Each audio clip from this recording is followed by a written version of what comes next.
الحمدللہ الحمدللہ وکفا والصلاۃ والسلام علی عبادہ الذین اصطفیٰ خصوصاً علی افضلہم وخاتم النبیین محمد الامین وعلی آلہ واصحابہ اجمعین۔ اعوذ باللہ من الشیطان الرجیم، بسم اللہ الرحمن الرحیم۔ قال اللہ عز وجل فی کتابہ الکریم: یا ایہا الذین آمنوا اوفوا بالعقود احلت لکم بہیمۃ الانعام الا ما یتلی علیکم غیر محل الصید وانتم حرم ان اللہ یحکم ما یرید۔ صدق اللہ العلی العظیم۔ ربی اشرح لی صدری ویسر لی امری واحلل عقدۃ من لسانی یفقہوا قولی۔ اللہم ارنا الحق حقا وارزقنا اتباعہ وارنا الباطل باطلا وارزقنا اجتنابہ، آمین یا رب العالمین۔ عزیز دوستو، آج ہم انشاءاللہ ترجمہ قرآن اور مختصر تشریح کے حوالے سے 22ویں کلاس کا آغاز کر رہے ہیں۔ اس کا مطلب یہ ہے کہ اس سے پہلے ہماری 21 کلاسیں ہو چکی ہیں اور 21 کلاسوں میں ہم نے سورہ فاتحہ سے لے کر سورہ نساء تک پڑھا ہے۔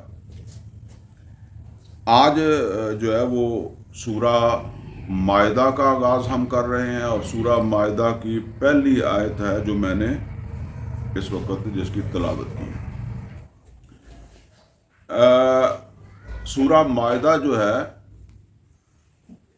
یہ تکمیل شریعت کے حوالے سے ایک اہم صورت ہے۔ دیکھیں، ہجرت کے بعد ایک اسلامی معاشرہ جو ہے وہ وجود میں آنا شروع ہوا۔ مکہ کے اندر مسلمان جو تھے وہ کوئی معاشرے کی شکل ابھی انہوں نے اختیار نہیں کی تھی۔ وہاں صورتحال یہ تھی کہ کوئی شخص ایمان لایا ہے تو اس کی بیوی ایمان نہیں لائی، اور کسی کا بھائی ایمان نہیں لایا، ماں باپ نہیں لائے۔ اب ایک ہی گھر کے اندر جو ہے وہ 1-2 ایمان والے ہیں، 4-5 ایمان نہیں لائے، تو ظاہر ہے معاشرہ تو نہیں بن سکتا تھا۔ بس انفرادی سطح کے اوپر جو ہے وہ آپ یوں سمجھ لیں کہ جو بھی تعلیمات تھیں ان پر عمل کرتے تھے۔ اور ویسے بھی پھر اللہ تعالیٰ نے، ظاہر ہے حکمت یہی ہے کہ اللہ تعالیٰ نے وہاں شریعت کے احکامات بھی نہیں دیے، کیونکہ جو معاشرے سے متعلق ہیں وہ تو پھر معاشرہ ہوگا تو احکامات بھی ہوں گے نا۔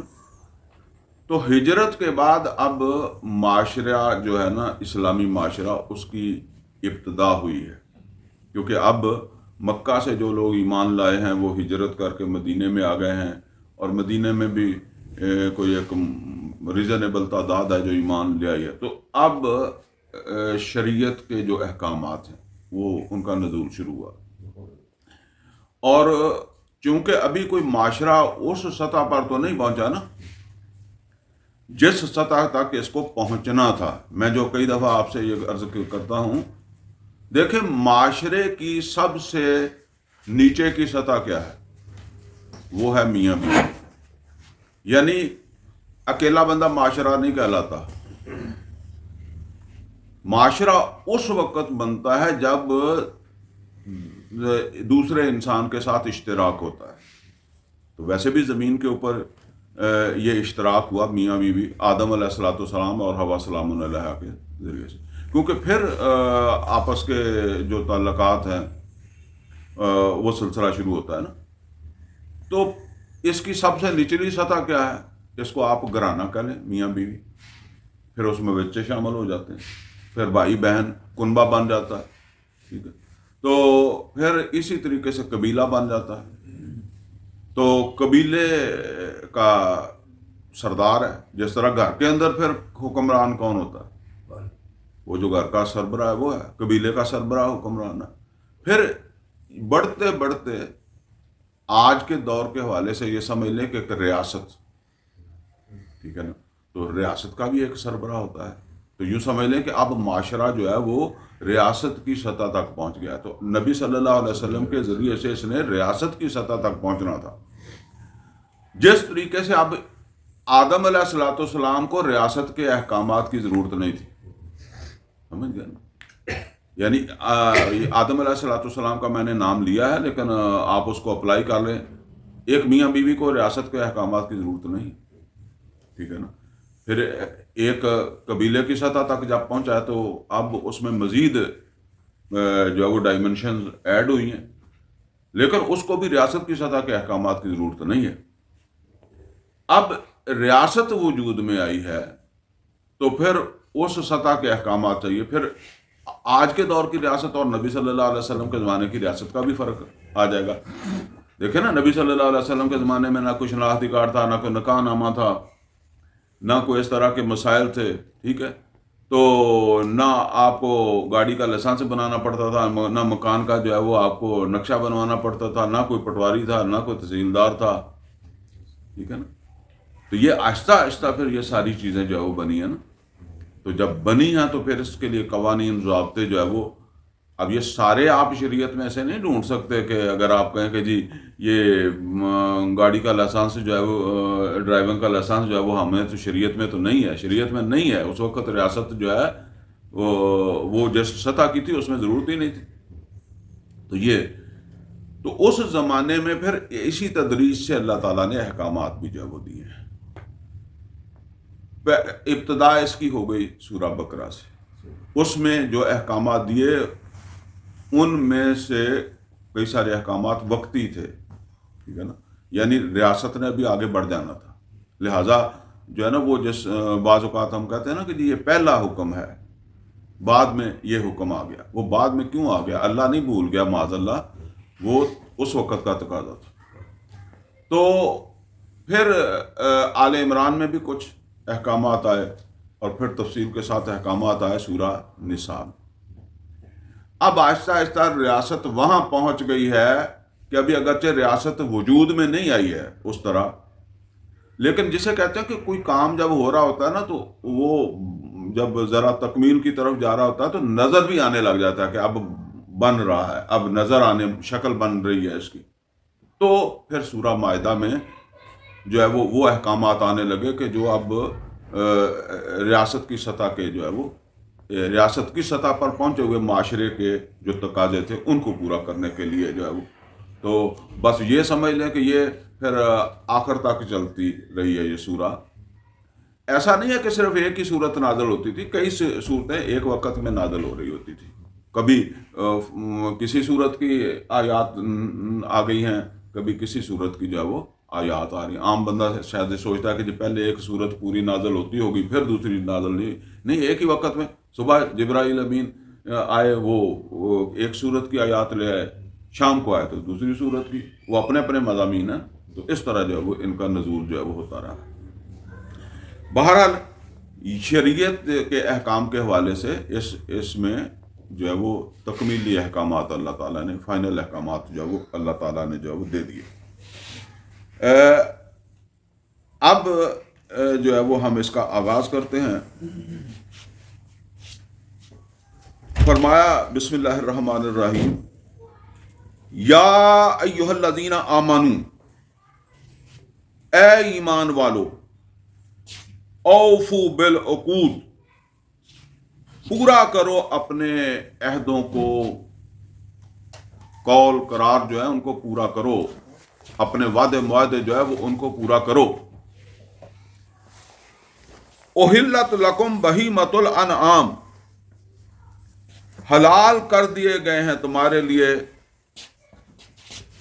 مویشی قسم کے حیوانات.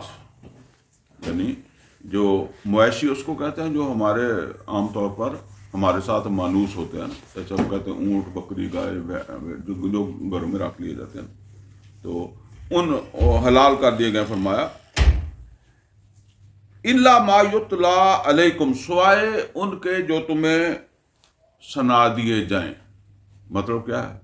یتلا، پڑھ دیے جائیں. کیونکہ یہاں نوٹ کریں وہی پڑھی جاتی تھی نبی صلی اللہ علیہ وسلم پر نا، جبرائیل امین پڑھتے تھے تو وہ آپ کی طرف منتقل ہو جاتی تھی، پھر نبی صلی اللہ علیہ وسلم بھی آگے پڑھتے تھے تو منتقل ہوتی تھی۔ آج کل چونکہ لکھائی کا زمانہ آ گیا نا، تو اس وجہ سے اس کو بھی سمجھنے میں دقت لگ جاتی ہے۔ جو تمہیں پڑھ کر سنا دیے جائیں، تمہیں نبی صلی اللہ علیہ وسلم سنا دیں گے، نبی صلی اللہ علیہ وسلم کو جبرائیل امین جو ہے وہ اللہ تعالیٰ کی طرف سے جو ہے وہ سنا دیں گے۔ تو الا ما یتلا علیکم، سوائے ان کے جو تمہیں پڑھ کر سنا دیے جائیں، غیر محل الصید وانتم حرم، اور بغیر حلال کرتے ہوئے یا جانتے ہوئے شکار کو، جب کہ تم نے احرام باندھا ہوا ہو، تم احرام کی حالت میں ہو، تو اس وقت وہ حلال بھی حرام ہی ہے۔ مطلب جس کو اللہ تعالیٰ نے محترم قرار دیا، حرام عام طور پر ہم کسی اور سینس میں لیتے ہیں، مطلب مسجد حرام جب ہم کہتے ہیں تو وہ اس طرح تو حرام نہیں ہے جس طرح ہم سمجھتے ہیں، ٹھیک ہے نا؟ یعنی اس کو اس کا احترام بن گیا، اس کی جس طرح ہم کہتے ہیں کہ انسان کی جان جو ہے یہ محترم ہے، جس طرح حرم محترم ہے اسی طرح انسان کی جان بھی محترم ہے، لیکن انسان حلال تو نہیں ہوتا نا، وہ کہے کہ جی حلال ہے۔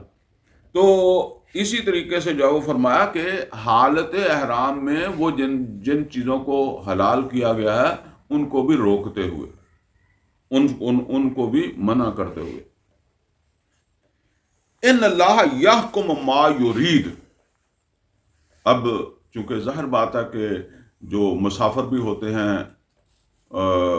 احرام انہوں نے باندھا ہوتا ہے، ضرورت اس زمانے میں کوئی دکانیں بھی نہیں ہوتی تھی، اس طرح کے بازار بھی نہیں ہوتے تھے، تو رستے میں اگر احرام باندھا ہوا تو شکار کرے تو اسے فائدہ ہی ہے نا، اس کی ضرورت بھی ہو سکتی ہے۔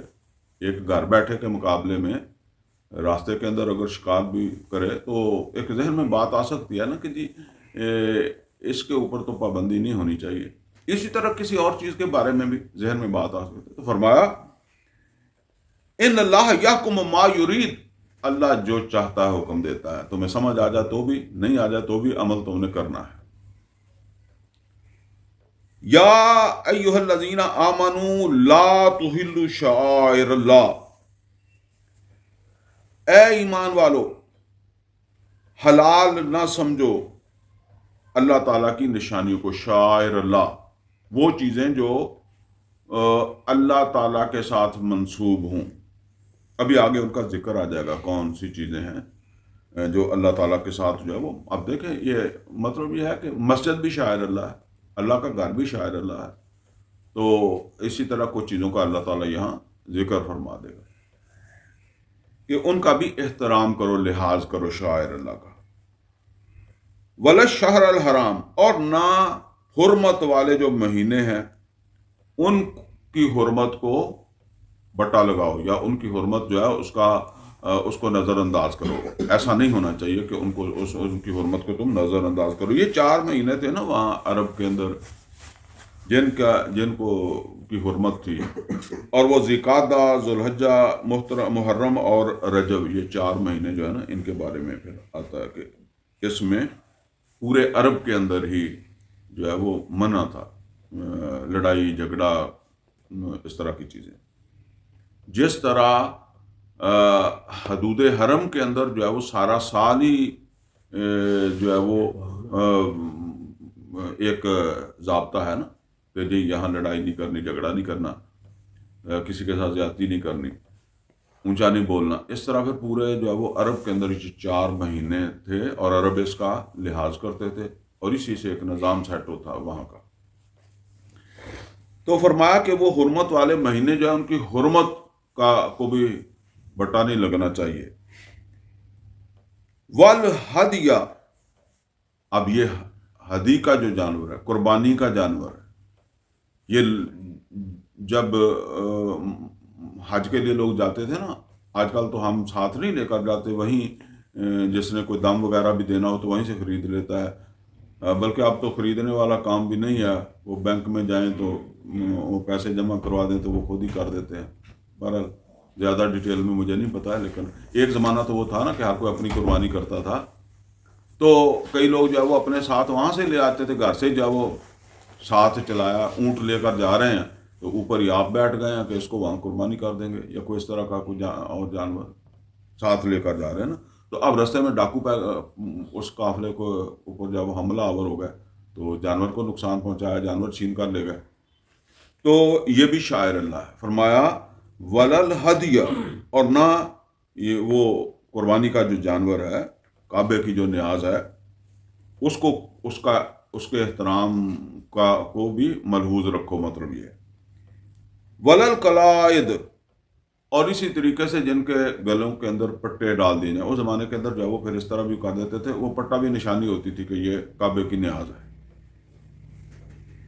والآمین البیت الحرام، اور اسی طریقے سے وہ لوگ جو آنے والے ہوں مسجد حرام کی طرف، یعنی جو لوگ سفر کر رہے ہیں. اب عرب کے ہر طرف سے جب وہ لوگ جا رہے ہوتے، ساری سلسلہ چلتا تھا. مطلب یہ ہے کہ جس طرح اب ہم کہتے ہیں کہ جی میں عمرے کے لیے جا رہا ہوں، تو وہ پھر کوئی آدمی جو ہے وہ آ رہا ہے، تو اب جب آ رہا ہے تو وہ رستے میں کچھ بھی ہو سکتا ہے اس کے ساتھ. تو البتہ حج کے دنوں میں پھر زیادہ قافلے کی شکل لوگ آتے تھے. تو فرمایا کہ نہ ان کو جو مسجد حرام کی طرف آنے والے ہیں ان کو کوئی جو ہے وہ تکلیف دو یا ان کو کوئی پریشانی ان کا باعث بنو ان کے لیے. یبتغون فضلا من ربہم ورضوانا، یہ لوگ جو کعبے کی طرف جو ہے وہ سفر کر رہے ہیں، یہ تو اللہ تعالیٰ کا فضل اور اللہ کی رضا جو ہے اس کے متلاشی ہیں. یعنی یہ اللہ کے لیے سفر کر رہے ہیں، تم ان کو پریشان کرو گے. وَإِذَا حَلَلْتُمْ فَاصْطَادُوا، اور جب تم، اب دیکھیں حلال تم حلال ہو جاؤ، مطلب یہ ہے کہ تم احرام اتار دو. جب تم احرام اتار دو فَاصْطَادُوا، تو پھر شکار کر لو. یعنی وہ جو منع کیا ہے شکار، وہ احرام کی حالت میں. اب آگے فرمایا وَلَا يَجْرِمَنَّكُمْ شَنَآنُ قَوْمٍ، اور کسی قوم کی دشمنی تمہیں اس بات پر آمادہ نہ کرے ان صدوکم عن المسجد الحرام، کہ وہ تم کو روکتے رہے مسجد حرام سے. اب اس سے پتہ چلتا ہے کہ ان آیات کا زمانہ لگ بھگ وہ ہے جب مکہ فتح ہو گیا یا فتح ہونے کے قریب پہنچا ہوا ہے. تو اب ظاہر بات ہے کہ مسلمانوں نے بڑے ظلم و ستم برداشت کیے ہیں نا اہل مکہ کے. تو اب مکہ فتح ہو جائے گا یا مکہ فتح ہو گیا ہے، تو اب ایک ریاکشن مسلمانوں کی طرف سے ان کے خلاف آنے کا امکان ہے نا، کہ بھئی انہوں نے ظلم کیا ہے، اب ہم غالب آ گئے ہیں، تو اب ہم ان کے ساتھ جو ہے وہ جوابی رویہ اختیار کریں، یا اس سے بڑھ کر، وہ غصے میں تو بندہ زیادہ بڑھ بھی جاتا ہے نا. تو اس وجہ سے پھر اب یہ بتایا جا رہا ہے کہ وَلَا يَجْرِمَنَّكُمْ شَنَآنُ قَوْمٍ، کسی قوم کی دشمنی جو ہے وہ تمہیں اس بات تک نہ لے آئے، جیسے ہم کہتے ہیں یہاں تک نہ تم دشمنی میں پہنچ جاؤ. اور یہ بڑی ہدایت ہے، یعنی دشمنی میں بھی حد ہے، ٹھیک ہے نا. تو حد کو بھول نہ جاؤ کسی قوم کی جو ہے وہ دشمنی میں. ان صدوکم عن المسجد الحرام، کہ اس نے تو اتنا بڑا جرم کیا تھا کہ تمہیں مسجد حرام سے روکا تھا، روکتے رہے تھے. ان تعدوا، کہ اب تم بھی زیادتی کرو، یعنی پہلے انہوں نے زیادتی کی تھی، اب تم بدلے میں زیادتی کرو. فرمایا یہ بات عدل سے آگے نہیں گزرنی چاہیے، حد سے آگے نہیں گزرنی چاہیے. وَتَعَاوَنُوا عَلَى الْبِرِّ وَالتَّقْوَىٰ، اور تعاون کیا کرو نیکی اور پرہیزگاری کے کاموں میں، تقوی کے کاموں میں تعاون کیا کرو. وَلَا تَعَاوَنُوا عَلَى الْإِثْمِ وَالْعُدْوَانِ، اور تعاون نہ کیا کرو گناہ اور برائی کے کاموں میں. آپ ذرا اس کے اوپر غور کریں کہ اللہ تعالیٰ دشمنوں کے ساتھ بھی عدل کی بات کر رہا ہے کہ ان کے ساتھ بھی عدل والا معاملہ کرنا ہے. اور دوسری بات کیا آ رہی ہے کہ نیکی اور پرہیزگاری کے کاموں میں تعاون کرو. بے شک تمہارا دشمن بھی ہو، یہ اس کے ساتھ بات آ رہی ہے نا. کوئی دشمن ہے وہ کسی نیکی کے کام میں تم سے مدد چاہتا ہے، تم کر سکتے ہو، اور تم وہ اپنا غصہ لے کر جاؤ، بیٹھ جاؤ کہ اب غصے کی وجہ سے اب نیکی کے کام میں بھی اس کے ساتھ جو ہے وہ تعاون نہیں کرنا، بھلائی کے کام میں بھی اس کے ساتھ جو ہے وہ تعاون نہیں کرنا، غصہ کو پیچھے ہے. ٹھیک ہے. تو یہاں فرمایا کہ نیکی اور بھلائی کے کام کے اندر تعاون کیا کرو، بے شک وہ تمہارا کوئی دشمن بھی ہو، کوئی تمہاری اور مسئلہ تمہارا ہے اپنی جگہ، لیکن جس کام میں وہ تعاون مانگ رہا ہے وہ نیکی بھلائی کا خیر کا کام ہے، تو تعاون کرو. وَلَا تَعَاوَنُوا عَلَى الْإِثْمِ وَالْعُدْوَانِ، اور تعاون نہ کرو گناہ اور سرکشی کاموں میں. اور ظاہر بات ہے کہ یہ جب تعاون نہیں کرنا تو یہ دشمن کے ساتھ بھی نہیں کرنا، کیونکہ یہ سرکشی ہے، گناہ ہے. تو اپنے بھائی کے ساتھ بھی نہیں کرنا، اپنے ابا جی کے ساتھ بھی نہیں کرنا، اپنی اماں کے ساتھ بھی نہیں کرنا، بیوی کے ساتھ بھی نہیں کرنا، کسی مسلمان کے ساتھ بھی تعاون نہیں کرنا. سمجھ آ رہی نا بات؟ ہمارا رویہ عام طور پر کیا ہوتا ہے؟ ہم رشتہ دار دوست کے ساتھ تو جو ہے وہ تعاون کرتے ہیں ظلم میں بھی، اور جو ہے وہ دشمن کے ساتھ تعاون نہیں کرتے نیکی میں بھی. سمجھ گئے؟ یہ بالکل الٹ رویہ ہے جو ہمارا ہے. وَاتَّقُوا اللَّهَ، اللہ سے ڈرو، یہ اپنے رویے بدل لو. ٹھیک ہے نا؟ ان اللہ شدید العقاب، اور اگر ایسے رویے نہیں بدلے جائیں گے تو پھر اللہ سزا بڑی سخت دیتا ہے. یہ باتیں بتانے کا مطلب ہی یہ ہے کہ یہ تمہاری زندگی میں یہ تبدیلی آنی چاہیے. نہیں آئے گی تو ان اللہ شدید العقاب، اللہ کی عقوبت، اللہ کی شدید سزا جو ہے وہ بڑی شدید ہوتی ہے. حرمت علیکم المیتۃ، حرمت علیکم المیتۃ، حلال کر دیا گیا، حرام کر دیا گیا تمہارے اوپر جو ہے وہ مردار مرا ہوا جانور. ویسے حلال ہوگا لیکن وہ مرا ہوا ہے نا، تو مرنے کی وجہ سے وہ حرام کر دیا گیا. والدم، اور خون بھی حرام ہے. ولحم الخنزیر، اور خنزیر کا گوشت بھی حرام ہے. وما اہل لغیر اللہ بہ، اور وہ بھی حرام ہے تمہارے اوپر کہ جس کے اوپر غیر اللہ کا نام پکارا گیا. یہ صرف اتنی سی بات نہیں ہے کہ جی غیر اللہ کا نام لے کر ذبح کیا گیا. اصل اس کا مطلب کیا ہے؟ نام بے شک اللہ کا لیا گیا ہے، لیکن کس کی خوشنودی کے لیے اس کو ذبح کیا گیا ہے، کس کے تقرب کے لیے اس کو جو ہے وہ ذبح کیا گیا ہے. دیکھیں، تقرب، محبت، وہ کس کی ہے؟ اللہ کی ہے. والذین آمنوا اشد حبا للہ، اور اللہ ہی کے تقرب کے لیے جو ہے وہ اللہ کی خوشنودی کے لیے جو ہے اس کو ذبح ہونا چاہیے. بعض اوقات جو ہے نا وہ ہم سمجھتے ہیں کہ جی کہا تو اللہ اکبر ہی کہا گیا تھا ذبح کے وقت، لیکن وہ ذہن کے اندر جو ہے وہ کوئی بات اور ہوتی ہے. ٹھیک ہے نا؟ تو وہ کس کی خوشنودی کے لیے جو وہ ذبح کیا گیا، اللہ کی رضا کے لیے ذبح کیا گیا. تو اسی طریقے سے خیر آگے آ بھی جائے گا. کسی مزار کے اوپر جا کر جو ہے وہ ذبح کرنا، اللہ کے لیے ذبح کیا گیا تو وہ اچھے یہیں کر لیتے، وہاں کس لیے لے جا کر کیا گیا؟ جب ہم یہاں سے ایک جانور لے کر خانہ کعبہ جاتے ہیں تو کس کے لیے لے کر جاتے ہیں؟ وہ کعبے والے کے لیے لے کر جاتے ہیں نا، اس کی خوشنودی، اس کی رضا کے لیے جاتے ہیں نا. تو جب آپ داتا دربار لے جا کر بکرا ذبح کریں گے تو پھر وہ کس کی خوشنودی کے لیے لے کر جا رہے ہیں؟ بے شک وہاں اللہ اکبر پڑھ کر آپ کریں، جیسے بھی کریں. ٹھیک ہے نا؟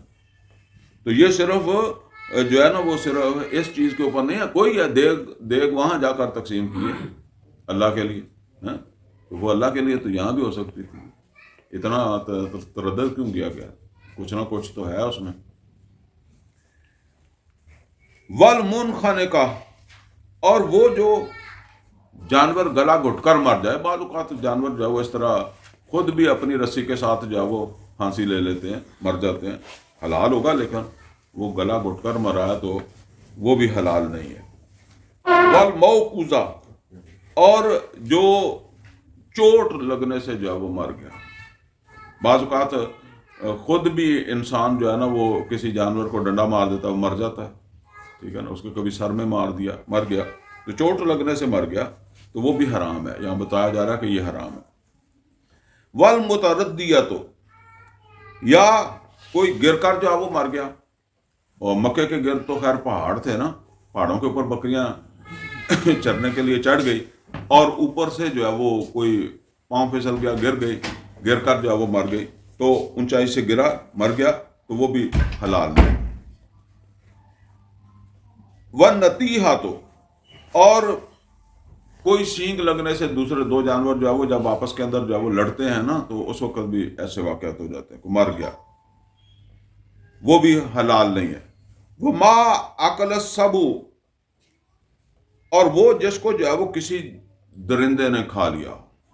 بعض اوقات اس طرح درندے نے تو اپنا پیٹ بھرنا نا، باقی فالتو چھوڑ کر بھاگ گیا، چلا گیا، ٹھیک ہے نا، کوئی ہرن کھایا اس نے، آدھا کھایا آدھا چھوڑ گیا، تو وہ چھوڑا ہوا اس کا حلال نہیں ہے. البتہ ایک صورت ہے کہ وہ تھا زندہ ہی، اگر وہ کسی ایسی جگہ سے کھانے لگا ہے ٹانگوں وغیرہ کی طرف سے، تو ہو سکتا ہے وہ مرے نا، ٹھیک ہے نا، وہ زندہ ہی ہے.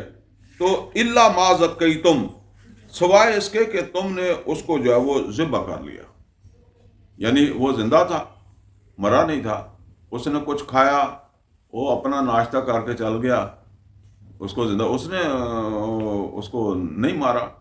ویسے آج کل وہ جب دیکھتے ہیں نا ان کو، یہ آج کل وہ کیا اس کو کہتے ہیں کہ ایسے چینل بنے ہوئے ہیں نا جہاں جنگلی حیات وغیرہ جو اب آپ دیکھتے ہیں، تو وہ بڑے سیانے ہیں، وہ پہلے اس کو مارتے ہیں، گلا گھونٹتے ہیں، ٹھیک ہے نا، پھر کھاتے ہیں.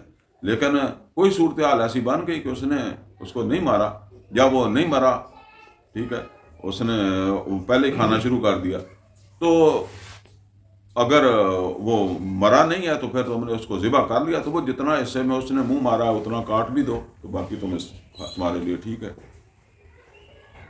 یہ وہ بات آ رہی جو میں نے کہا آگے آ رہی. وما ذبح علی النصب، جو کسی تھان کے اوپر جا کر جو وہ ذبح کیا گیا، یعنی وہ اس وقت، اب ہم جب لے کر جاتے ہیں نا، اگر لے کر جائیں کعبے کی طرف، تو ہم وہاں جا کر جو ہے وہ اللہ کی رضا کے لیے یا اللہ کی خوشنودی کے لیے ایک کوئی چیز لے کر جا رہے ہیں نا، کوئی جانور وہاں جا کر ذبح کریں گے. لیکن اس زمانے میں وہاں وہ بت پڑے تھے، بتوں کے وہ تھان بھی تھے، تو وہاں لازمی نہیں تھا کہ کوئی آدمی جو ہے وہ اللہ کے لیے لے کر جا رہا ہے، تو وہ اپنے بت کے لیے بھی لے کر جا رہے تھے نا. تو پھر اس کو اس بت کا جو ایک مقرر ایریا ہے اس کے اندر جا کر اس کو جو ہے وہ ذبح کرنا ہے نا. جس طرح آپ کہیں جی یہ فلاں دربار کے اوپر جا کر ذبح کرنا ہے، یہ حق باؤ جا کر جو وہ کرنا ہے، تو اسی طرح پھر ان کی بھی یہ منتیں ہوتی تھیں. تو فرمایا کہ وما ذبح علی النصب، جو کسی تھان کے اوپر، کسی آپ سمجھ لیں آستانے کے اوپر، کسی درگاہ کے اوپر، کسی پیر کے ڈیرے کے اوپر جا کر جو وہ کیا ہے، تو وہ بھی حلال نہیں ہے. وَأَن تَسْتَقْسِمُوا بِالْأَزْلَامِ، اور یہ بھی حلال نہیں ہے کہ تم جو ہے وہ تیروں کے ذریعے سے تقسیم کرو. یہ تیر سمجھ لیں، اب اس کو اتنا سمجھنے کی ضرورت بھی نہیں ہے، کیونکہ اس زمانے میں تو وہ تھے، اب وہ نہیں ہے. وہ جیسے ہم عام طور پر کہتے ہیں فال نکالنا، تو کسی جو ہے وہ کوئی گوشت وغیرہ ہوتا تھا تو اس کے اوپر جوا بھی وہ کھیلنے لگ جاتے تھے. تو یہ نوٹ کریں، اصل کے اندر گوشت ان کے لیے بہت قیمتی چیز تھی. اللہ نے ایک بندوبست بھی ان کا اسی طرح جو وہ کر دیا نا، کیونکہ دائیں بائیں کچھ کھانے پینے کے لیے تو اور کچھ نہیں تھا، گوشت سنبھال لیتے تھے، خشک کر لیتے تھے، ٹھیک ہے، استعمال ہوتا تھا. تو وہ پھر جوا بھی اس کے اوپر جب وہ کھیلنے لگ جاتے تھے. جوئے کا طریقہ ایسا تھا کہ وہ تیر، جس طرح ہم کہتے ہیں نا جو فال نکالا ہے، تو اسی طرح وہ تیر نکالتے تھے. تو وہ تیر کے اوپر جو وہ قسمت پوڑی والی بات ہے کہ جو لکھا ہوتا تھا اس کے مطابق فیصلہ کر لیتے. یا وہ جس طرح ایک سکہ ہوتا ہے نا، وہ کہتا ہے جی چاند آئے گا یا دوسری اس کی سمت آئے گی، پھینکا، اب جو آ گیا بس پھر اسی کا ہی ہے وہ، اس طرح. ان تستقسموا بالازلام، اور یہ بھی حرام ہے کہ تم تقسیم کرو اس کو جو ہے وہ کسی کوئی بھی جو ایسی چیز جو ہے اس کو جو ہے وہ تیر کے ذریعے سے یا تیروں کے ذریعے سے. ذالکم فسق، یہ سب کام گناہ ہے. الیوم یئس الذین کفروا من دینکم، اب یہ الیوم آج کے دن، لیکن اس کا مطلب یہ نہیں ہے کہ آج جیسے ہم کہتے ہیں آج کے دن. یہ جس طرح ہم کہتے ہیں نا کہ اس زمانے میں، ٹھیک ہے نا، اس زمانے کا مطلب یہ آج کا دور اور نبی صلی اللہ علیہ وسلم کا زمانہ ہم کہتے ہیں نا. تو مطلب یہ ہے کہ اب زمانہ یہاں تک پہنچ گیا کہ کافر تمہیں روکتے روکتے مایوس ہو گئے ہیں. اب مطلب یہ ہے کہ ان کے اندر یہ مایوسی پیدا ہو رہی ہے کہ ہم انہیں روک نہیں سکے، مسلمانوں کو ان کے دین کے طرف آگے بڑھنے سے روک نہیں سکے. دین اب دین کا اب غلبہ جو ہے وہ قریب ہے، غلبے کی تکمیل قریب ہے. الیوم یئس الذین کفروا، اب یہ کافر جو ہے وہ تمہارے دین سے مایوس ہو چکے ہیں. دین سے مایوس ہونے کا مطلب یہ ہے کہ تمہارے دین کو ناکام کرنے کی جو کوشش ہے وہ اس سے مایوس ہو چکے ہیں کہ اب ہمارے یہ بس میں نہیں رہا، اب نکل گیا ہمارے ہاتھ سے، جیسے کہتے ہیں. فلا تخشوہم، تو اب ان سے کوئی ڈر نہ رکھو. واخشونی، مجھ سے ڈرو. الیوم اکملت لکم دینکم، اور اسی طرح یہ آیت ہے. مطلب یہ کوئی خاص دن نہیں ہے جب اللہ نے کہا کہ جی آج مکمل ہو گیا. مطلب یہ ہے کہ اب مکہ سے شروع ہوا تھا نا، اب وقت بدل گیا ہے، اب دین جو ہے وہ اس کی تکمیل ہو رہی ہے. الیوم اکملت لکم دینکم، اب جو ہے وہ مکمل کر دیا اللہ تعالیٰ نے تمہارے لیے تمہارے دین کو. وَأَتْمَمْتُ عَلَيْكُمْ نِعْمَتِي، اور اللہ تعالیٰ نے اپنی نعمت کا اتمام کر دیا. یہ نعمت ہے ہدایت، اور میں نے بتایا نا اس میں تکمیل ہو رہی ہے. وَرَضِيتُ لَكُمُ الْإِسْلَامَ دِينًا، اور اللہ تعالیٰ نے تمہارے لیے جو ہے وہ دین کے طور پر اسلام کو پسند کیا ہے، یا اسلام کو بطور دین تمہارے لیے پسند کیا ہے. اب دیکھیں اس کا کیا مطلب یہ ہے کہ اسلام کا کیا مطلب ہے. اسلام ہے فرما برداری، اور دین ہے نظام. یعنی ایک نظام کے تحت فرما برداری، ایک ہے ایک فرد کی فرما برداری. وہ تو مکہ میں بھی تھی، اللہ کا جو بھی حکم تھا وہ کیا مسلمان مکہ میں اس پہ عمل نہیں کرتے تھے، لیکن وہ کرتے تھے اپنی ذاتی حیثیت میں. ایک نظام سسٹم کے تحت اب یعنی اب آیا ہے نا معاشرہ. سسٹم کا مطلب یہ ہے کہ اب جو اس کی خلاف ورزی کرے گا اسے سزا بھی ملے گی، ٹھیک ہے نا. جیسے ہم کہتے ہیں کہ ریاست کا مطلب کیا ہوتا ہے کہ جو قانون کے اوپر عمل کرے گا وہ اس کو امن ہے، اور جو اس نظام کی یا قانون کی خلاف ورزی کرے گا اس کو سزا ہے. یہ نظام ہے نا. تو فرمایا کہ اللہ تعالیٰ نے تمہارے لیے اسلام کو ایک دین یعنی ایک نظام کے طور پر جو ہے وہ پسند کر لیا کہ اب تمہاری فرما برداری جو ہے وہ ایک نظام کے تحت ہونی چاہیے. ایک پورا معاشرہ جو ہے وہ ایک فرما برداری یا اسلام کے نظام کے تحت جو ہے وہ چلنا چاہیے. اللہ نے اس کو پسند کیا ہے. اللہ نے یہ نہیں پسند کیا کہ تم اپنی نمازیں پڑھ لو کسی مسجد میں کسی کونے کے اندر جاؤ اور تم باہر کا تمہیں پتہ ہی نہ ہو. یعنی اصل میں یہ مجبوری ہے. نوح علیہ السلام کی بھی مجبوری تھی، موسیٰ علیہ السلام کی مجبوری تھی، لوط علیہ السلام کی بھی مجبوری تھی، اور ہود علیہ السلام کی بھی مجبوری تھی. اور آج اگر کوئی دیندار یہ سمجھے کہ جی یہ مجبوری میں میں نے ساری زندگی گزار لینی، یا کوئی پیر کوئی فقیر کوئی اپنا وہ یہ سمجھے، نہیں. اگر وہ جد و جہد نہیں کر رہا، یعنی جد و جہد میں بھی یہ سمجھ لے کہ جو رہنمائی ہے وہ کہاں سے لینی ہے؟ محمد اور رسول اللہ صلی اللہ علیہ وسلم نے. محمد اور رسول اللہ صلی اللہ علیہ وسلم نے بھوکے کاٹ کر یعنی اپنی ذاتی ضروریات جو ہے نا بھوکے رہ کر ذاتی ضروریات پیچھے ڈال کر اس کام کو ترجیح دی ہے نا.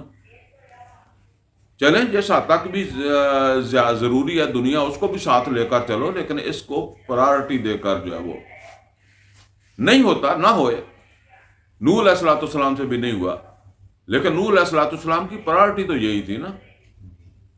لوط علیہ الصلوۃ والسلام کی پرائرٹی تو یہی تھی.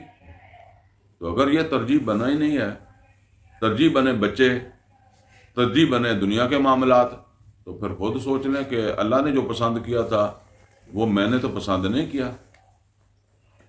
میں تو وہی بات ہے نا کہ اپنی مسجد بنا کر بس وہاں اذانیں دیتا رہا ہوں نا. لوگوں کو ان کا فرض جو ہے اس کی طرف رغبت دلانے کے لیے کتنی کوشش کی ہے. تو فرمایا کہ وَرَضِيتُ لَكُمُ الْإِسْلَامَ دِينًا فَمَنِ اضْطُرَّ فِي مَخْمَصَةٍ، تو جو کوئی بھی مجبور ہو گیا بھوک کی وجہ سے. اب یہ وہ پچھلے احکامات ہیں نا، ان سے متعلق ہے کہ یہ چیز حلال ہے، یہ چیز حرام ہے. بتایا نا، یہ کوئی سینگ لگ کے مر گیا، کوئی بلندی سے گر گیا، کوئی کسی اور معاملہ ہوا، گلا گھٹ کے مر گیا تو حرام ہے. لیکن یہاں فرمایا کہ فَمَنِ اضْطُرَّ فِي مَخْمَصَةٍ، تو جو کوئی بھوک کی وجہ سے مجبور ہو گیا. اب یہ ہے کہ کوئی قحط پڑ گیا، کوئی صورتحال ایسی بن گئی، اور خاص طور پر صورتحال جہاد میں بنے گی. یہ نوٹ کریں، اگر آپ اللہ کے راستے پہ جہاد کریں گے، ویسے اللہ کے راستے کے اوپر نہیں بھی کریں گے تو بھی ایسی صورتحال بن جاتی ہے بعض اوقات. اچھا اب تو ہمارے سامنے اس کو سمجھنے کے لیے مثالیں موجود ہیں. یہ غزہ والوں کا معاشرہ تھا، تو اگر ان کو نہیں مل رہا کوئی چیز کھانے کے لیے، حلال نہیں مل رہا، کوئی کتا ہے، کوئی دوسری چیز ہے، کوئی ایسی چیز، کوئی مری ہوئی مل گئی ہے، تو وہ اپنی ضرورت پوری کر سکتے ہیں. اور اسی طریقے سے افغانستان کے اندر جو ہے وہ پہاڑوں کے اندر چھپے ہوئے ہیں اور سامنے تو نہیں آ سکتے، تو وہاں ان کو کچھ کھانے پینے کے لیے نہیں ملتا. یا آپ آئندہ جب اللہ تعالیٰ کے دین کی سربلندی کے لیے کوئی جہاد ہو رہا ہے، کسی جگہ آپ کا محاصرہ ہو جائے، تو اس وقت جو ہے نا وہ اس طرح کی ضرورتیں جو ہے نا وہ پھر پڑیں گی. باقی عام زندگی کے اندر بھی کوئی آدمی جو ہے وہ کسی جگہ ایسی حالت میں پہنچ سکتا ہے، تو اس کے لیے یہ گنجائش اللہ نے بتا دی ہے کہ وہ استفادہ کر سکتا ہے اس چیز سے جو اس نے اس مجبوری کے اندر جو ہے وہ جو اس کی مجبوری بن گئی ہے نا، تو بس مجبوری کی حد تک وہ اسے کھا سکتا ہے، جسے کہتے ہیں. پھر وہ سور بھی کھا سکتا ہے، ٹھیک ہے. پھر وہ پیر کے نام کا ذبیحہ بھی کھا سکتا ہے، ٹھیک ہے نا. وہ بت کے نام پر ہی کیا ہوا تھا، لیکن اب اس کے لیے تو کوئی اور رستہ ہے نہیں، تو وہ اتنا کھا سکتا ہے. جن چیزوں سے اللہ نے منع کیا ہے اس کے بارے میں بتایا کہ یہ اس کو جو ہے وہ ایک استثنا دیا جا رہا ہے. غیر متجانف الاسم، بغیر اس کے کہ اس کا کوئی رجحان ہو جو ہے وہ گناہ کی طرف، یعنی نیت گناہ کی نہیں ہے اس کی، نہ کوئی خواہش ہے، لیکن اب صورتحال اس کے لیے جو ہے وہ ایسی بن گئی ہے نا. فَإِنَّ اللَّهَ غَفُورٌ رَحِيمٌ، تو اللہ مغفرت کرنے والا، رحم کرنے والا ہے. يَسْأَلُونَكَ مَاذَا أُحِلَّ لَهُمْ، اور یہ پوچھتے ہیں کہ کیا ہے حلال ان کے لیے. یعنی نبی صلی اللہ علیہ وسلم یہ آپ سے پوچھتے ہیں کہ ان کے لیے حلال کیا کیا ہے. تو فرمایا قُلْ أُحِلَّ لَكُمُ الطَّيِّبَاتُ، تو ان سے کہہ دیں کہ تمہارے لیے حلال کی گئی ہیں سب پاکیزہ چیزیں. وَمَا عَلَّمْتُم مِّنَ الْجَوَارِحِ مُكَلِّبِينَ، اور وہ جو تم سکھاتے ہو جنگلی جو شکاری جانوروں کو شکار پر چھوڑنے کے لیے. اب یہ جانوروں کے ساتھ بھی شکار ہوتا ہے نا، کتے بھی شکاری ہوتے ہیں، اور یہ باز وغیرہ بھی ہوتے ہیں، کوئی اور بھی ہو سکتا ہے. تو جو تم سکھاتے ہو شکاری جانوروں کو شکار پر چھوڑنے کے لیے، تو علمونہن مما علمکم اللہ، تم ان کو سکھاتے ہو. یعنی وہ جنگلی جانور کو کون تعلیم دیتا ہے؟ شکار کرنے کی بندہ ہی دیتا ہے نا، آدمی دیتا ہے نا. تو اللہ تعالیٰ نے فرمایا تم نے ان کو سکھایا ہے اور تم ان کو سکھاتے ہو وہ اس علم کے ساتھ جو ہم نے تمہیں دیا ہے. مطلب یہ جو اللہ نے تمہیں علم دیا ہے، اس علم کی مدد سے تم ان کو سکھا لیتے ہو، ان کو تعلیم دے لیتے ہو جانور کو. تو فَكُلُوا مِمَّا أَمْسَكْنَا عَلَيْكُمْ، تو کھاؤ اس میں سے جو وہ تمہارے لیے پکڑے، تمہارے لیے شکار کریں، اسے کھاؤ. وَاذْكُرُوا اسْمَ اللَّهِ عَلَيْهِ، اور اس کے اوپر بھی اللہ کا نام لے لیا کرو، اسے ذبح کر لیا کرو. وَاتَّقُوا اللَّهَ، اور اللہ تعالیٰ سے ڈرتے رہو، ان اللہ سریع الحساب، اور اللہ تعالیٰ بہت جلد ان چیزوں کا حساب بھی لے گا. ٹھیک ہے نا، کہ تم نے کس مجبوری سے سود کھایا تھا، تم نے کس مجبوری سے چوری کی تھی، اور تم نے کس مجبوری سے جو ہے وہ ملاوٹ کی تھی. یہ ساری چیزیں اس وقت آ جائیں گی. آج تو بہانہ بناتے ہیں نا کہ جی رشوت نہ لے تو گزارا نہیں ہوتا. تو یہ پھر وقت آ جانا ہے جب اس نے یہ حساب لے لینا. الیوم احل لکم الطیبات، آج حلال کر دی گئے ہیں. یہ وہی بات ہے، مطلب یہ ہے کہ اب حلال کر دی گئی ہیں تمہارے لیے جو ہے وہ پاکیزہ چیزیں. اور انہی پاکیزہ چیزوں میں پھر کیا ہے، وَطَعَامُ الَّذِينَ أُوتُوا الْكِتَابَ حِلٌّ لَكُمْ، اور کھانا اہل کتاب کا بھی حلال کر دیا گیا تمہارے لیے. اہل کتاب کے کھانے سے مراد یہ کہ ویسے نارمل چیز میں تو کوئی مسئلہ نہیں ہوتا نا، کہ اب گندم جب مسلمان ہندو اکٹھے رہتے تھے تو کئی سکھ جو ہے وہ کاشتکاری کرتے تھے تو مسلمان ان کے گھروں سے گندم نہیں لیتے تھے. اس میں تو کوئی مسئلہ نہیں ہے. مسئلہ اس میں آتا ہے کہ جو ذبح کیا گیا. تو اس میں یہ سمجھ لیں کہ دو چیزیں ہیں. ایک تو یہ ہے کہ وہ جانور جو ہے وہ حلال ہونا چاہیے. ٹھیک ہے، اگر اہل کتاب سور کو حلال کر کے کھانا لگ جائے تو وہ نہیں حلال ہو جائے گا. وہ جانور بھی حلال ہونا چاہیے، اور ذبح کرنے والے نے اسے اللہ کے نام پر کیا ہو، کسی بت کے نام پر نہ کیا ہو. سمجھ گیا نا، کسی اور کے نام پر نہ کیا ہو. تو اللہ کے لیے کیا ہے، اللہ کا نام لیا ہے، تو پھر وہ حلال ہے، بے شک وہ کسی عیسائی نے کیا ہے یا یہودی نے کیا ہے. تو فرمایا کہ وہ بھی تمہارے لیے حلال ہے. وَطَعَامُكُمْ حِلٌّ لَّهُمْ، اور تمہارا کھانا بھی ان کے لیے حلال ہے، یعنی ذبیحہ تمہارا ان کے لیے بھی حلال ہے. وَالْمُحْصَنَاتُ مِنَ الْمُؤْمِنَاتِ، اور خاندانی عورتیں. یہ ویسے 5ویں سپارے میں بھی محسنات کا لفظ آیا تھا شروع کے اندر، تو وہاں میں نے یہ وضاحت کی تھی کہ یہ محسنہ خاندانی عورت. خاندانی، اب ہم کسی کو کہیں تو سارے کہیں گے ہم خاندانی ہیں. اصل میں وہاں خاندانی سے مراد میں نے کیا بتایا تھا، ایک ہے غلام یا کنیز، اس کے مقابلے میں ایک آزاد ہے خاندان والی. جو کنیز ہے، غلام ہے، اس کے پیچھے اس کا خاندان نہیں ہے نا. دوسرا کوئی آدمی ہے، اس کے پیچھے اس کا خاندان ہے، تو خاندان کا تحفظ اسے حاصل ہے. تو جو ایک خاندان جس کے پیچھے ہے، آزاد مطلب عورت. اور ایک اس عورت کو بھی محسنہ کہتے ہیں جو کسی سے نکاح کر لے، کیونکہ نکاح کے بعد اس کا اپنا خاندان تو ختم ہو جاتا ہے. اب اس کو وہ کس کی حفاظت میں آ جاتی ہے، اپنے شوہر کی. اب وہ شوہر خاندان کی جگہ آ جاتا ہے نا، تو اس وجہ سے اس کو بھی محسنہ کہتے ہیں. تو یہاں بھی اب اہل کتاب کی کوئی کنیز ہے یا کوئی وہ لونڈی ہے، اس کی بات نہیں ہو رہی. اللہ تعالیٰ فرماتا ہے کہ وہ محسنہ عورتیں، یعنی ان کی آزاد عورتیں جو ہیں وہ تمہارے لیے جو ہے وہ بھی حلال ہیں. والمحصنات من المؤمنات، ان کے ساتھ تم نکاح کر سکتے ہو. والمحصنات من الذین والمحصنات من المؤمنات، یہ پہلے تو آیا ہے، اہل کتاب کا نہیں آیا. یہ آیا ہے عام ایمان والی آزاد عورتیں. وہ بھی جس طرح تمہارے لیے مطلب یہ ہے کہ حلال ہیں. یہ پیچھے سورہ نساء میں بھی یہ باتیں آ چکی ہیں، بس اس کو سرسری طور پر اللہ نے یہاں بیان کیا کہ جس طرح تم مومنہ عورتوں سے نکاح کر لیتے ہو، اسی طرح والمحصنات من الذین اوتوا الکتاب من قبلکم، جن کو تم سے پہلے کتاب دی گئی ہے ان کی بھی خاندانی یا آزاد عورتیں تمہارے لیے جو ہے وہ اسی طرح حلال ہیں، تم ان سے نکاح کر سکتے ہو. بلکہ آگے فرما دیا اذا آتیتموہن اجورہن، ان کو بھی مہر دینا ہے. جب تم ان کو ان کے مہر بھی دو، محسنین، اور باقاعدہ ان کو گھر میں، آپ دیکھیں محسنین، اپنے وہ نکاح میں رکھنے کے لیے. شوہر جب نکاح کرتا ہے تو اس کو اپنے نکاح میں رکھنے کے لیے کرتا ہے، آباد کرنے کے لیے کرتا ہے.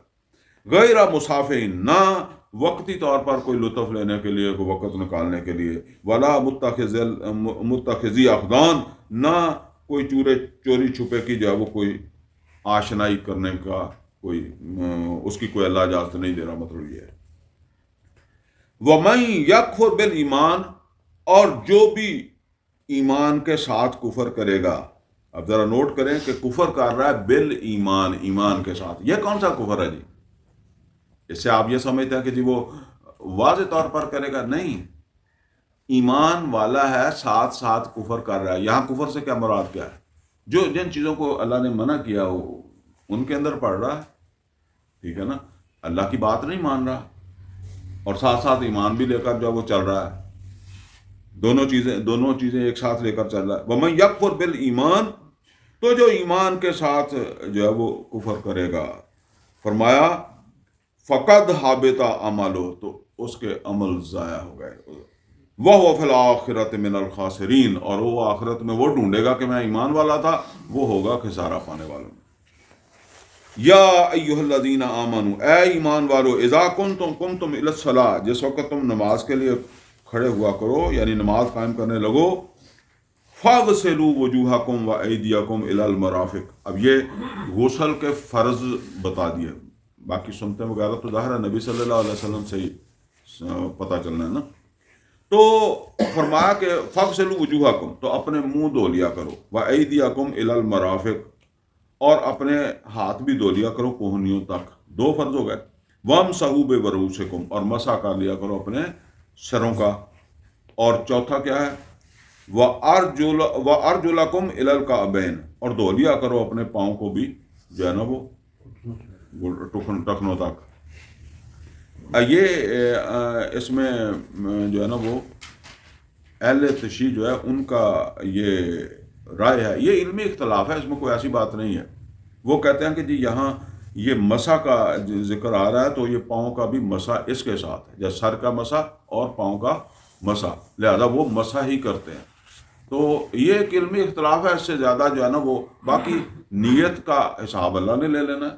علمی طور پر اگر کوئی اس میں ہے تو بہرحال دلیل اپنی جگہ یہ مضبوط ہے کہ دھونا ہی چاہیے، کیونکہ یہاں فرمایا وَأَرْجُلَكُمْ إِلَى الْكَعْبَيْنِ، تو مسح کا تو یہ بتانے کی ضرورت نہیں ہے کہ ٹخنوں تک مسح کر لیا کرو، تو ٹخنوں تک کوئی مسح کرتا بھی نہیں دیکھا ہوگا، شاید وہ کرتے ہوں گے تو مجھے نہیں پتا، لیکن عام طور پر مسح ٹخنوں تک نہیں ہوتا۔ تو یہاں ٹخنوں کی بات جائی ہے نا، تو اس سے پتہ چلتا ہے کہ یہ دھونے کی بات ہی ہو رہی ہے، کیونکہ پیچھے بتایا نا کہ ہاتھ دھو لیا کرو کہاں تک، کونیوں تک، تو اسی طرح یہ بتایا کہ پاؤں جو ہے ان کا کیا کرو، وہ کرو ٹخنوں تک، لیکن جی تو فرمایا وَإِن كُنتُمْ جُنُبًا فَاطَّهَّرُوا، اور اگر تم حالت جنابت میں ہو تو پھر مکمل پاکیزگی، یا مکمل پاکیزگی تو وضو بھی ہے لیکن اور زیادہ پھر کیا ہوگا، غسل، پھر غسل کیا کرو۔ وَإِن كُنتُمْ مَرْضَىٰ، پھر اگر تم مریض ہو گئے، اب مریض ایسے ہو گئے ہو کہ تم پانی استعمال نہیں کر سکتے، بے شک تمہیں وہ جنابت والا مسئلہ لاحق ہے یا وضو والا مسئلہ، پانی استعمال بیماری کی وجہ سے نہیں کر سکتے، او علی سفر، یا سفر میں ہو تو پانی ملتا نہیں ہے، مطلب یہ ہے، او جاء احد منکم من الغائط، یا کوئی تم میں سے رفع حاجت کے بعد آیا ہے، او لامستم النساء، یا تم نے عورتوں کو چھوا، مطلب یہ ہے کہ عورتوں سے ہم بستری کی، فلم تجدوا ماء، پھر تمہیں پانی نہیں مل رہا، یعنی کوئی صورتحال ہے اصل میں، یا تو بیماری کی وجہ سے پانی استعمال نہیں کر سکتے تو یا پانی مل نہیں رہا، فَتَيَمَّمُوا صَعِيدًا طَيِّبًا، تو تیمم کر لیا کرو پاک مٹی سے، اور تیمم کے دو ہی فرض ہیں، غسل کے وضو کے 4 ہیں، تیمم کے 2 فرض ہیں۔ یہ بعض اوقات پتہ نہیں ہوتا نا، تو میں نے ایک دفعہ اس طرح دیکھا، کوئی آدمی جو ہے اس نے کہا جی میں مسح کرنے لگا ہوں، تو وہ انگلی مار کے تو منہ کے اندر بھی اس طرح کرنے لگ گیا نا، تو نہیں، وہ نہیں ہے مسئلہ، دو ہی اس کے فرض ہیں، اور یہ دونوں کے بعد آپ کا وضو کی نیت تھی تو وضو ہو گیا، غسل کی نیت تھی تو غسل ہو گیا۔ فَامْسَحُوا بِوُجُوهِكُمْ وَأَيْدِيكُمْ، تو بس اس کا مسح کر لینا ہے اپنے چہروں پر بھی اور اپنے ہاتھوں کے اوپر بھی، تو بس اچھا دل میں پھر شک نہیں کرنا چاہیے، پھر تو ہم مسجد جائیں، ٹھیک ہے نا، چلیں سفر میں تو مسجد شاید نہیں ہوگی، آپ اپنے شہر میں ہیں، آپ کے گھر کے نزدیک مسجد ہے، لیکن پانی آپ بیماری کی وجہ سے استعمال نہیں کر سکتے، ٹھیک ہے نا، کوئی مسئلہ ایسا ہے، یا شہر کا ہی پانی ختم ہو گیا، ٹھیک ہے نا، تو آپ بے شک جنابت میں تھے، جب آپ نے کر لیا ہے تو آپ جائیں، جمعہ پڑھیں، پڑھائیں، قرآن پڑھیں، آپ پوری طرح پاک ہو گئے ہیں، پھر وہ دل میں نہیں سوچنا چاہیے کہ یہ اس سے کیا ہو گیا، بس ہو گیا پھر جو ہونا تھا، ٹھیک ہے نا، یہ اللہ کا حکم ہے۔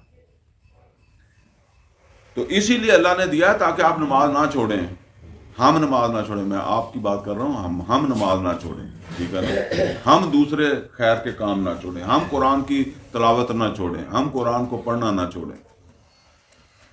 تو فرمایا کہ فم سہو بے وجوہ کم وائدی کم من ہو، اس سے اپنے چہروں کو اور جو ہے وہ ہاتھوں کو مسح کر لیا کرو. ما یرید اللہ لیجعل علیکم من حرج، اللہ تمہارے لیے حرج نہیں چاہتا، تمہارا حرج نہیں چاہتا، تنگی نہیں چاہتا.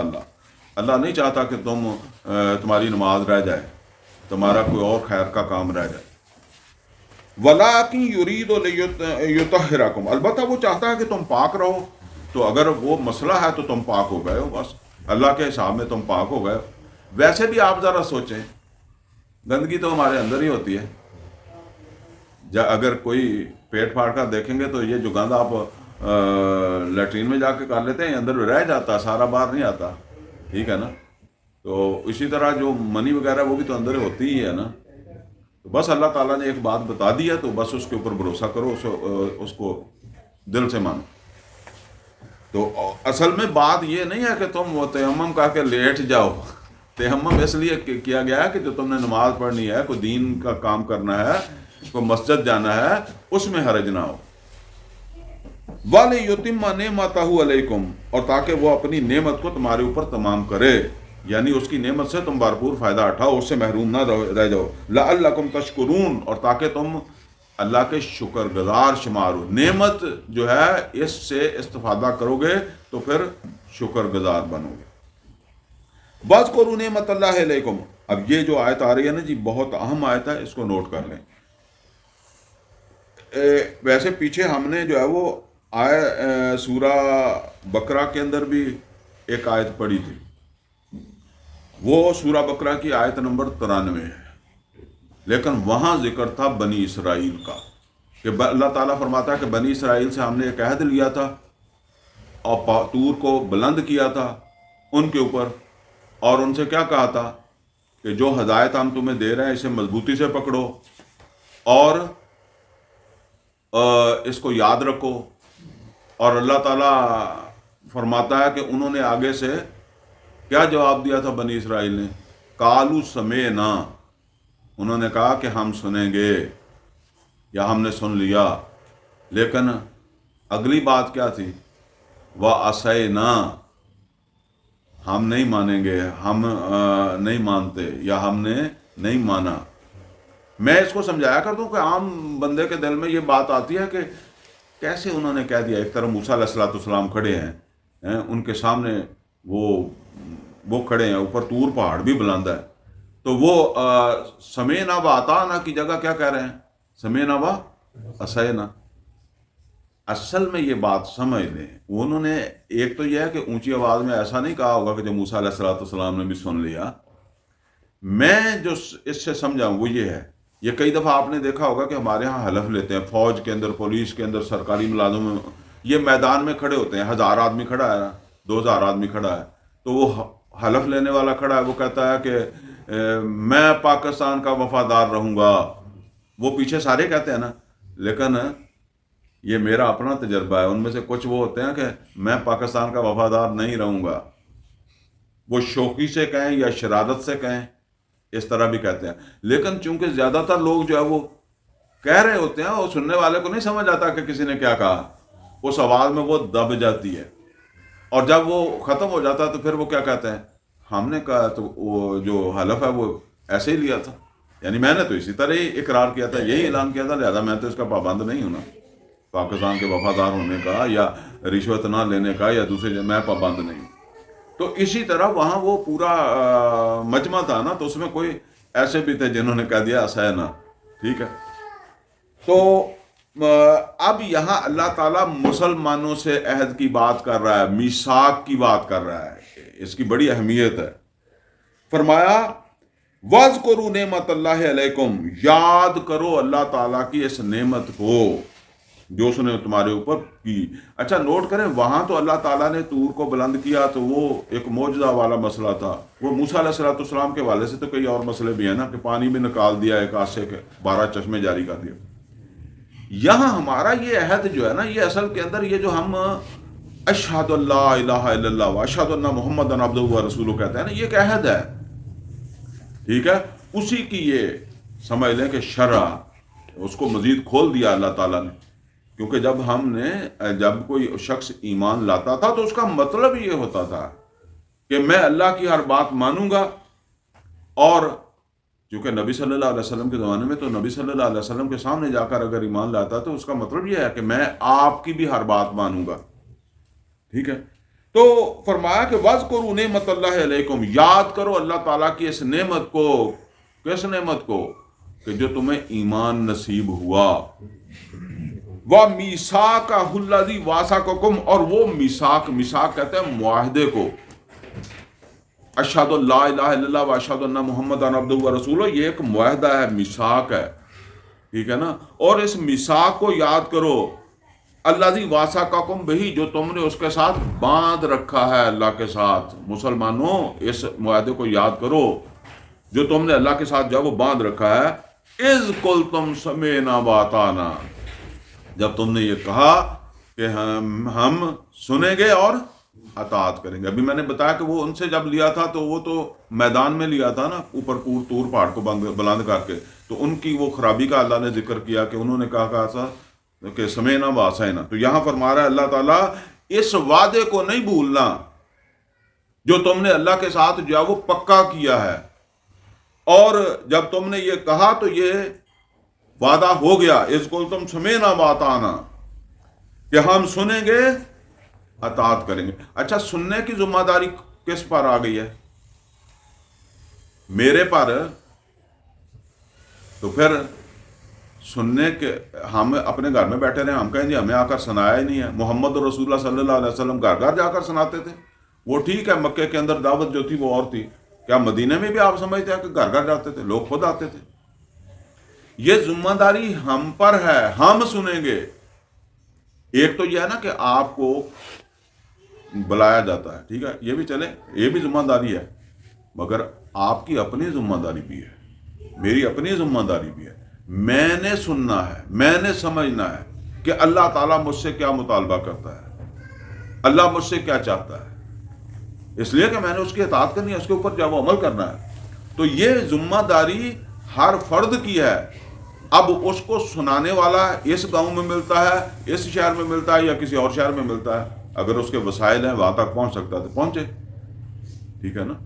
تو کہاں اس کو سنانے والا ملتا ہے، سمجھانے والا ملتا ہے، یہ پھر اس کی سردردی ہے۔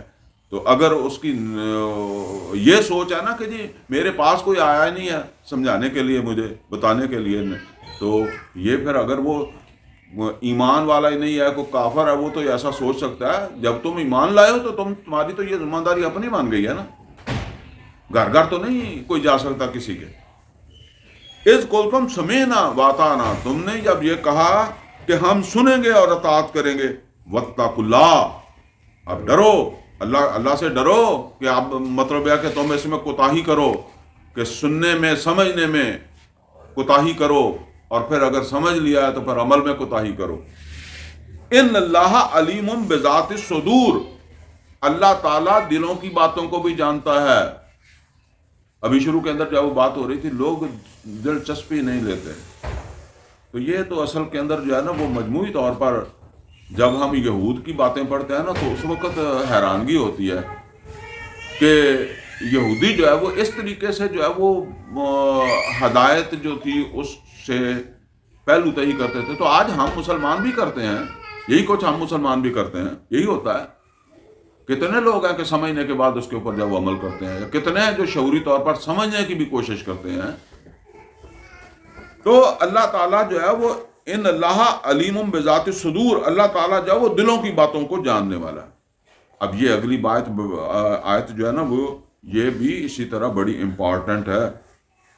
فرمایا یا ایھا الذین آمنوا، اب یہ وہ عہد یاد کرا کے اللہ تعالیٰ کیا فرما رہا ہے، یا ایھا الذین آمنوا، اے ایمان والو، کونوا قوامین للہ شہداء بالقسط، پوری قوت کے ساتھ جو ہے وہ کھڑے ہو جاؤ اللہ کے لیے اور قسط کے گواہ بن کر۔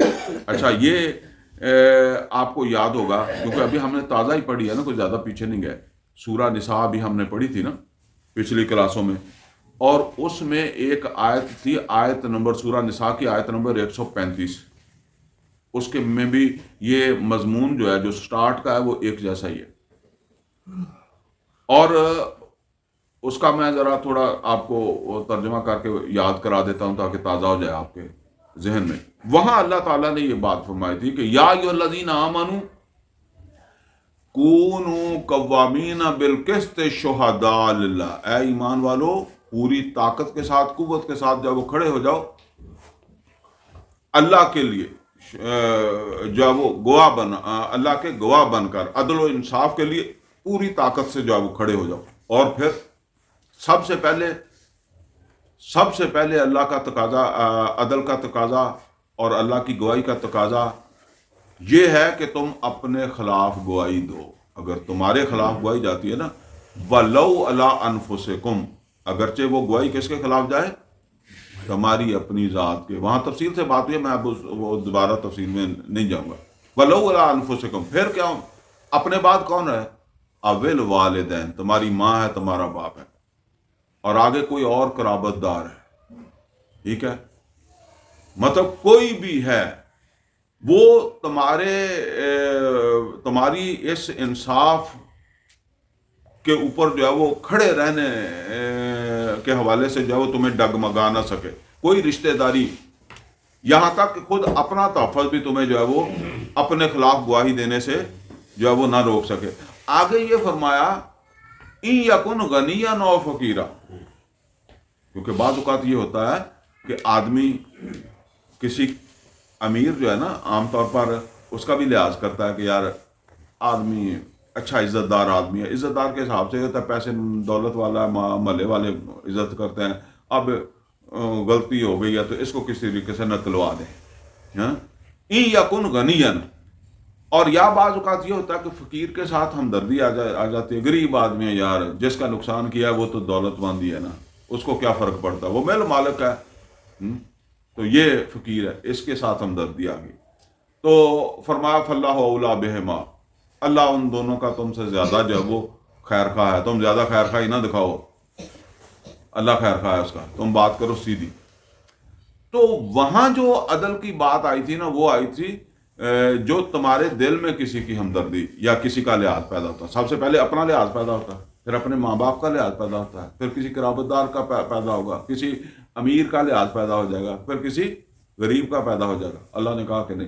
اب یہاں دشمن کی بات آ رہی ہے، یعنی وہاں تو وہ ہے جن کا تمہارے دل میں خود لحاظ پیدا ہو گیا کہ ان کو بچانا ہے، جھوٹی گواہی، سچی گواہی نہ دے کر، سچی بات نہ کر کے. اور یہاں یہ ہے دشمن. دشمن کون ہوتا ہے؟ کہ آدمی جو ہے وہ جھوٹی گواہی بھی دے جاتا ہے اس کے خلاف، سمجھ رہے نا بات، اور سچی دینے کے لیے تیار نہیں ہوتا. فائدہ کس کو ہو جائے گا؟ سچی گواہی دے دوں گا تو دشمن کو ہو جائے گا. ٹھیک ہے نا، تو دشمن کو تو فائدہ نہیں پہنچانا. میری گواہی سے دشمن کو فائدہ پہنچتا ہے تو میں کوشش کروں گا کہ گواہی نہ دوں، اور میں اگر جھوٹی گواہی دے دوں تو دشمن کو نقصان ہو جاتا ہے، میں کیا کروں گا؟ دے جاؤں. ٹھیک ہے نا، عام رویے کی بات کرتا ہوں. تو اسی طرح ہے نا، تو وہی بات اللہ تعالیٰ یہاں فرما رہا ہے. ایک بات اور نوٹ کر لیں یہاں جی، وہ یہ ہے کہ یہ جو آغاز کے الفاظ ہیں نا، ان کو ذرا ذہن کے اندر جو ہے وہ لے آئیں. یا ایھا الذین آمنوا کونوا، یہ ابھی وہ آیت نمبر 35 والے 135 والے سورہ نساء کے الفاظ، کیونکہ دونوں کا تقابل کر کے دیکھ رہے ہیں نا، تو وہ بھی آپ کے ذرا وہ یہاں نہیں لکھے ہوئے، سن لیں آپ. یا ایھا الذین آمنوا کونوا قوامین بالقسط شہداء للہ. وہاں شہداء للہ بعد میں آ رہا ہے. ٹھیک ہے نا، یا ایھا الذین آمنوا کونوا قوامین بالقسط، اے ایمان والو پوری قوت کے ساتھ قسط کے ساتھ کھڑے ہو جاؤ. اور شہداء للہ، اللہ کے گواہ بن کر. مطلب یہ ہے کہ کس کے گواہ؟ اللہ کے گواہ. یہ نوٹ کر لیں، یہ فرق آپ سمجھ لیں. وہاں اللہ کہتا ہے کہ اللہ کے گواہ بن جاؤ، یہاں کہتا ہے قسط کے گواہ بن جاؤ. سمجھ گیا نا، یہ فرق ذرا نوٹ کرنا. اب اس کو پڑھ لیں. یا ایھا الذین آمنوا، اے ایمان والو، کونوا قوامین للہ، اے ایمان والو پوری قوت کے ساتھ کھڑے ہو جاؤ اللہ کے ساتھ، شہداء بالقسط. وہاں کیا تھا؟ شہداء للہ. یہاں کیا ہے؟ شہداء بالقسط. عدل کے اللہ کے گواہ بن کر اور قسط کے گواہ بن کر یہاں آ رہا ہے. اس کا مطلب کیا ہے کہ اللہ قسط کو اپنے برابر لا رہا ہے نا. یہ اصل میں وجہ کیا ہے؟ اللہ تعالیٰ کی صفات میں سے ایک صفت کیا ہے؟ العدل. قسط اس کی ایک کیفیت ہے، یہ سمجھ لیں. ٹھیک ہے نا. عام طور پر ہم اس لفظ کو استعمال کرتے ہیں عدل و قسط. اصل میں عدل کہتے ہیں برابری کو. قسط جو ہے نا وہ اس میں فرق ہوتا ہے. بس مثال کے طور پر یہاں ابھی کوئی چیز ہم تقسیم کریں، کھانا تقسیم کریں، تو عدل کا مطلب یہ ہے کہ اگر سب کو دیں تو 2 روٹیاں دیں. ٹھیک ہے. اور قسط کا مطلب یہ ہے کہ یہ بچہ ہے، اس کی ضرورت 1 ہے، اور یہ بڑا آدمی ہے، اس کی ضرورت 2 ہے. یہ بھی عدل ہی، لیکن اس کو یہ عدل کہیں گے تو عدل تو بالکل برابری کو کہتے ہیں. ٹھیک ہے نا. یہ قسط ہے. تو وہ قسط جو ہے نا وہ عدل کے ساتھ ہی ہے. تو اللہ تعالیٰ نے اپنی صفت جو ہے اس کو اپنے وہ ذاتی نام اللہ اس کے برابر لا رہا ہے. اتنی اہمیت ہے عدل کی. میں یہ بات سمجھانا چاہ رہا ہوں کہ وہاں فرمایا کہ اللہ کے گواہ بن جاؤ، یہاں اللہ نے فرمایا میری اس صفت کے گواہ بن جاؤ. یہ جو قسط ہے یہ اللہ کی صفت ہے، عدل و قسط ہے، تو اس کے گواہ بن جاؤ. اب آگے فرمایا وَلَا يَجْرِمَنَّكُمْ شَنَآنُ قَوْمٍ عَلَىٰ أَلَّا تَعْدِلُوا. اور تمہیں کسی قوم کی دشمنی یہاں تک نہ لے آئے کہ تم اس کے ساتھ عدل نہ کرو. یہ وجہ ہے عدل کی، جو ہم آج اندازہ کریں کہ یہ عدل ہی وہ چیز ہے جس سے ہم محروم ہیں. میں اکثر وہ عرض کیا کرتا ہوں تو بعض اوقات لوگ اس کو اس طرح سمجھ نہیں پاتے. نمازیں ہم پڑھتے ہیں، روزے ہم رکھتے ہیں، داڑیاں بھی ہم رکھ لیتے ہیں، ٹھیک ہے، لیکن آپ ذرا دیکھیں نا یہ جتنی باتیں آئی ہیں، ٹھیک ہے، کیا شوہر بیوی کے ساتھ عدل کرتا ہے؟ بیوی شوہر کے ساتھ کرتی ہے، والدین اولاد کے ساتھ کرتے ہیں، اولاد والدین کے ساتھ کرتی ہے، ہمسایہ ہمسایہ کے ساتھ کرتا ہے، دکاندار گاہک کے ساتھ کرتا ہے، گاہک دکاندار کے ساتھ کرتا ہے، حکمران اپنی رایا کے ساتھ کرتا ہے، رایا اپنے حکمران کے ساتھ کرتی ہے. مسئلہ تو یہ خراب ہے، خرابی تو اس جگہ کے اوپر ہے، فساد تو اسی جگہ سے ہوتا ہے نا. تو فرمایا کہ وَلَا يَجْرِمَنَّكُمْ شَنَآنُ قَوْمٍ عَلَىٰ أَلَّا تَعْدِلُوا. اس آیت میں سورہ نساء کی آیت نمبر 135 میں جن کے بارے میں تمہارے دل میں خود خیال آ جاتا ہے کہ ان کو بچائیں، ان کو فیور دیں، ٹھیک ہے، ان کا ذکر ہے. اور اس آیت میں یعنی سورہ مائدہ کی اس آیت میں ان کا ذکر ہے کہ جس میں تمہارے دل میں فیور کا خیال نہیں آتا بلکہ نقصان پہنچانے کا خیال آتا ہے، دشمن کے بارے میں نقصان پہنچانے کا خیال آتا ہے. تو فرمایا کہ وَلَا يَجْرِمَنَّكُمْ شَنَآنُ قَوْمٍ عَلَىٰ أَلَّا تَعْدِلُوا. اور تمہیں کسی کی دشمنی یا جو ہے وہ یہاں تک نہ لے آئے، یہاں تک نہ پہنچ جائے یہ دشمنی تمہاری کہ تم عدل نہ کرو، پھر اس کے ساتھ عدل نہ کرو. اعدلوا، دشمن کے ساتھ بھی عدل کرو. یہ بات اللہ کہہ رہا ہے. دیکھیں اتنا کہنے کے بعد پھر حکم دے رہا ہے اعدلوا، اس دشمن کے ساتھ بھی عدل کرو.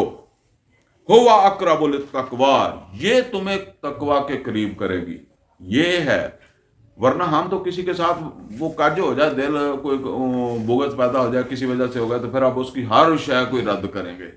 اور کسی کے ساتھ تھوڑا سا کوئی محبت پیدا ہوگی تو آپ اس کی ہر شے کو جو ہے نا وہ اس کو سر کے اوپر جا اٹھا لیں گے.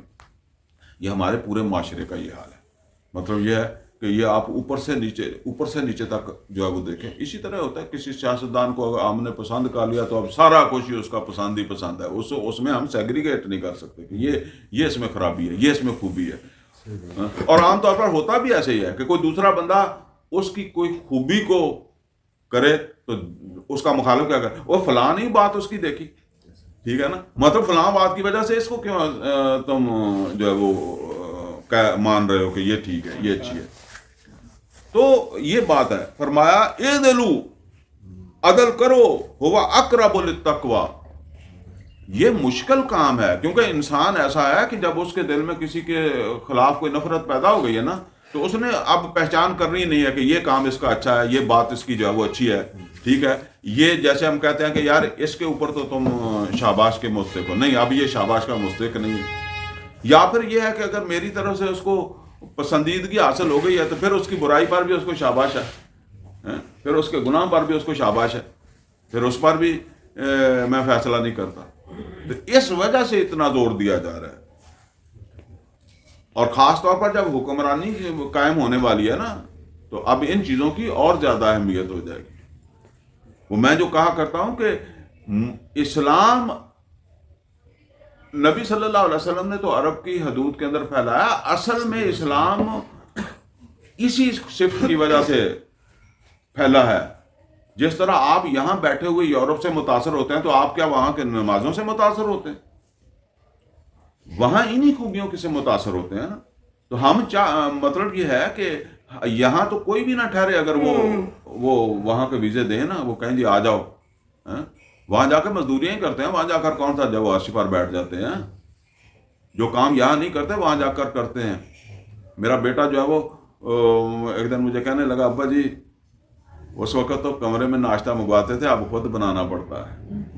ٹھیک ہے نا, ڈاکٹر ہے, خود کہتے ہیں وہ جو میں نے کبھی یہ سوچا ہی نہیں تھا وہ لائف سٹائل یہاں یہ ہے, سب کا ہی یہ ہے. تو یہ ہے اصل کے اندر جو ہے وہ بات. جو مسلمان تاجر جاتے تھے تو ان کی کوئی داڑیاں دیکھ کر وہ اسلام نہیں لاتے تھے, نمازیں دیکھ کر اسلام نہیں لاتے تھے. ان کا جو یہ بیہیویئر تھا یہ ان کو متاثر کرتا تھا, پھر اس سے متاثر ہو کے پھر آگے وہ اس دین کو بھی قبول کرتے تھے. تو فرمایا اعدلوا, عدل کرو, ہوا اقرب للتقوی, یہ تقوی سے زیادہ قریب ہے, یہ تمہیں تقوی تک پہنچائے گا. واتقوا اللہ, اور تقوی اختیار کر لو, یعنی کر لو. ان اللہ خبیر بما تعملون, اور اللہ تمہارے عملوں سے خبردار ہے. وعد اللہ الذین آمنوا وعملوا الصالحات, اللہ تعالیٰ نے وعدہ کر لیا ہے تم میں سے ان لوگوں کے ساتھ کہ جو ایمان لا کر اچھے عمل کریں گے, صالح عمل کریں گے. لہم مغفرۃ واجر عظیم, ان کی مغفرت بھی کر دے گا اور ان کو بڑا اجر بھی جو ہے وہ عطا کرے گا. والذین کفروا وکذبوا بآیاتنا, اور وہ جو ناشکری کریں گے ہماری آیات کو جھوٹ سمجھیں گے. اب یہ رویہ اگر ہمارا بنتا نہیں ہے تو پھر ہم نے اس کو کیا سمجھا, ناشکری کی. یا پھر دیکھیں نا, چلے ایک بات چھوٹی سی میں صرف مثال کے طور پر کہتا ہوں کہ اگر اس کے بعد بھی ہمارے اندر جو ہے وہ یہ رویہ ہمارا بدلے نہ کہ ہمارا دشمن ہے لیکن اس نے اچھا کام کیا ہے, اس نے کوئی اور اس کو تو ہم جو ہے وہ دبا جائیں اور اس کا برا کام جو ہے اس کو اچھالیں, ٹھیک ہے نا, تو پھر فرق تو کوئی نہیں پڑا, اتنا پڑھنے کا تو کوئی فرق نہیں پڑا. تو فرمایا کہ اولئک اصحاب الجحیم, یہی لوگ ہیں جو عدل پر قائم نہیں ہوں گے, یہی پھر جہنم کے اندر جائیں گے. نہ شکری کریں گے, نہ قدری کریں گے, عدل پر قائم نہیں ہوں گے تو جہنم میں جائیں گے. یا ایھا الذین آمنوا اذکروا نعمت اللہ علیکم, دیکھیں بار بار نعمت, یہ نعمت ہے, یہ انعام ہے, یہ اس کی نتیجے کے اندر تمہیں سرفرازی ملے گی. یا ایھا الذین آمنوا اذکروا نعمت اللہ علیکم, اے ایمان والو یاد کرو, یاد رکھو, بلکہ جیسے کہتے ہیں نا اپنی ہر وقت یاد رکھو اللہ تعالیٰ کی اس نعمت کو جو تمہارے اوپر ہوئی ہے. اذ ہم قوم ان یبسطوا, اور اس وقت کو بھی یاد کرو جس وقت ایک قوم نے جو ہے وہ اذ ہم قوم ان یبسطوا الیکم ایدیہم, جس وقت ایک قوم نے ارادہ کیا تھا کہ تمہارے اوپر اپنے ہاتھ ڈال لے.